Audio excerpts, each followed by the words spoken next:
Movie ఎలా ఉంది? గుంటూరు కారం మూవీ అయితే నాకైతే బాగానే ఉందన్నమాట. అంటే గుంటూరు కారం ఘాట్ అని చెప్పారు. నేనేంటంటే ఎస్పెషల్లీ ఎక్స్పెక్టేషన్ పెట్టుకున్నది నాటు ఘాట్ ఉంటుంది అనుకున్నాను. అది నాటు ఘాటు లేదు, ఉత్త ఘాటు ఉందని అనిపించింది అనమాట. ఎస్పెషల్లీ మహేష్ బాబు గురించి చెప్పాలి. అసలు ఆ స్టైల్ కానీ, ఆ లుక్ కానీ, ఆ బీడీ తాగే స్వాగు, అసలు అవన్నీ ఏంటంటే చాలా స్టైలిష్గా ఉన్నాయన్నమాట. ఇప్పుడున్న రోజులు ఏంటంటే అంతా సిగరెట్లు సిగా తాగుతారు, కానీ మహేష్ బాబు గారు బీడీతోటే బాక్స్ ఆఫీస్ని తగలబెట్టేశాడని చెప్పొచ్చు అనమాట.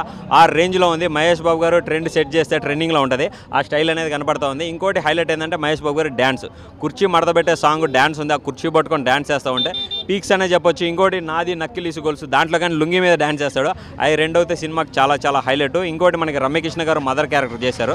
వీళ్ళ క్లైమాక్స్ అయితే అసలుకి మనకి కొద్దిగా కనెక్ట్ అయిపోతాము, ఏడుపు వచ్చినట్టు ఉంటుంది అనమాట. మహేష్ బాబు గారు ఏడుస్తూ ఉంటారు.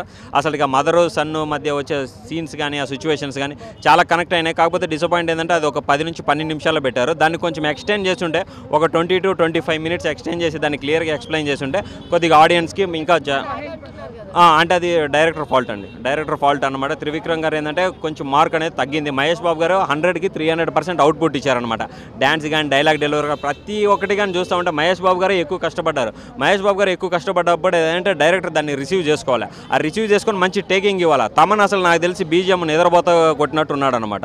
అసలు మిర్చి ఆటలో ఫైట్ జరుగుతూ ఉంది, అసలు హై వోల్టేజ్గా కనపడతా ఉంది. బీజిఎం అసలు అక్కడ లేదు. అసలు ఏం బీజిఎం ఇచ్చావు తమన్ నాకు అర్థం కాలేదనమాట. ఒకటే చెప్తా ఉన్నా, తమన్ గారు ఈ మహేష్ బాబు గారు నెక్స్ట్ సినిమాకి ఏమన్నా ఇచ్చినా కానీ ఇంత ఈ విధంగా ఇవ్వద్దు. అసలు మేము ఎంత ఎక్స్పెక్టేషన్ పెట్టుకున్నామో. ఫైట్లో అయితే పీక్స్లో ఉన్నాయి, కానీ బీజిఎం లేకపోవడం వల్ల ఆ ఫైట్స్ కానీ ఆ కాంబినేషన్ పేరు సూపర్ హిట్ అండి. అసలుకి శ్రీలీల డ్యాన్స్, అసలుకి కుర్చీ మడత పెట్టే సాంగ్లో అది శ్రీలీలది నడుమ నాగుపామ అనిపించింది అనమాట. ఆ మధ్యలో వచ్చి మహేష్ బాబు గారు 2-3 స్టెప్పులు వేస్తూ ఉంటే అది ఇంకా హైలైట్ అనే చెప్పొచ్చు.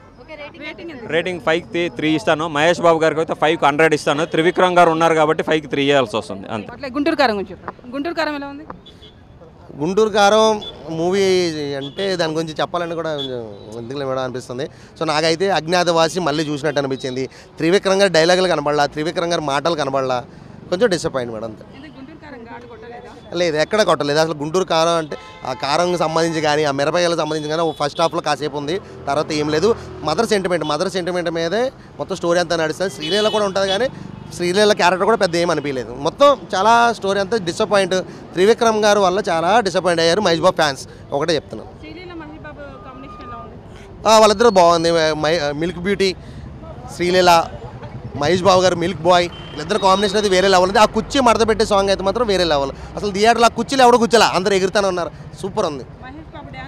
అదే మేడం, ఆ సాంగ్లోనే ఆ ఒక్క సాంగ్లోనే వేరే లెవెల్ ఉంది అంతే. మిగతా అంతా కూడా చాలా చప్పకుంది. సంక్రాంతి అంటే 4 రుచులతో కమ్మగా ఉండాలనుకుంటారు, కానీ ఈ సినిమా మాత్రం చప్పగా ఉంది అంతే. శ్రీలీల గారు స్లిమ్గా ఉండడం వల్ల బాగా ఎగురుతుంది. ఈ సినిమాలో మహేష్ బాబు గారు కూడా స్లిమ్గా అయ్యారు కాబట్టి ఇద్దరు కూడా చాలా బాగా చేశారు. ఆ కుర్చీ మడత పెట్టే సాంగ్లో అయితే కెమెరా కూడా దొరకరో లేదో తెలియదు, పాపం ఎగురుతానే ఉన్నది శ్రీలీల అయితే.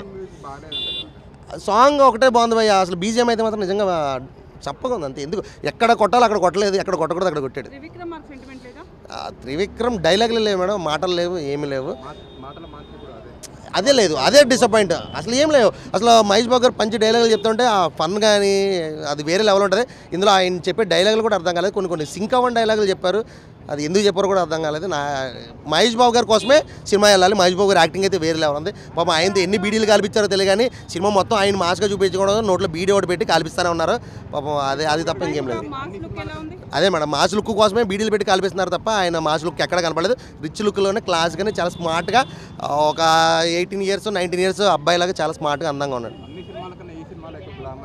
అవును, మాస్గా చూపిద్దాం అనుకున్నాను, కానీ అంటే మాస్ చూపెట్టాలంటే నోట్లో ఒక బీడీ ఒకటి పెట్టినా, సిగరెట్ పెడితే మాస్ అయిపోతారు అనుకోండి. త్రివిక్రమ్ గారి అమాయకత్వం అది. సో ఎవరికి ఎలాంటి క్యారెక్టర్ ఇవ్వాలో అలాంటి క్యారెక్టర్ ఇచ్చుకుని సినిమా తీసుకుంటే బాగుంటుంది. రేటింగ్ ఏమి ఇవ్వండి మేడం సినిమాకి? హనుమాన్ మూవీ 2024కి హనుమాన్ మూవీ సంక్రాంతి మూవీ అంతే. Thank you.